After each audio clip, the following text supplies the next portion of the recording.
Բարեցես, պարոն Խուդոյան, ամփոփելով այսօրվա դատականիստը եւ մի քիչ առաջ եկա եւ բացարկի միջնորդությունը, որ ներկայացրել էիք, կանխատեսելի էր արդյոք այս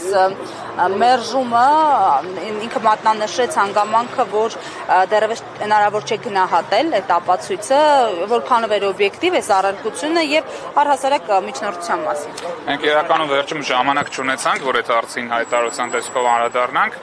Պարոն Ֆարխանյանի համար խնդիր չի եղել անձանց կալանքի սանկցիա տա, գնահատելով հիմնավոր կասկածի առկայությունը նյութերի վերաբերյալ, բայց երբ որ անձի իրավունքների վերաբերյալ միջնորդություն եք ներկայացնում, ասում է, որ ինքը նյութերին չի կարող հաղում տալ, հիմա այստեղ անհավասար վերաբերմունք կա, մեր դատական համակարգը ցավոք սրտի այդպիսի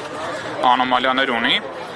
Ինչ վերաբերում է միջնորդության լուծման արդյունքից, արդյունքը ինչ-որտեղ կանխատեսելի էր, սպասելի էր նման ելքը, բայց պաշտպանության կողմը առավելագույնը ստացավ նիստից, կարողացավ ևս մեկ անգամ ներկայացնել, որ այն ինչը որ հանրության աչքերում ակնհայտ կեղծիք է, մարդիկ շարունակում են պնդել, որ այդտեղ ոչ մի կեղծված բան չկա, եւ մի կողմից վերահաստատում են, որ իրենք այստեղ չեն եկել արդարություն որոնելու, այլ եկել են կեղծիկով գործ առաջնանելու,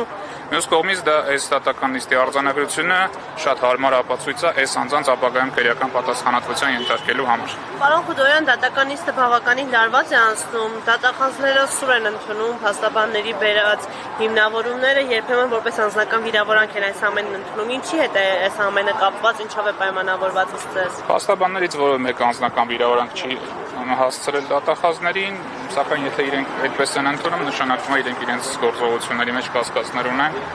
որովհետև կարծում եմ գոնե իրենց կարգավիճակում գտնվող մարդիկ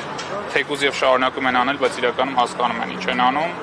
դրա եւ բարոյական եւ իրավական հետևանքները նույնպես պատկերացնում են իրենց համար։ Շնորհակալություն։ Շնորհակալություն։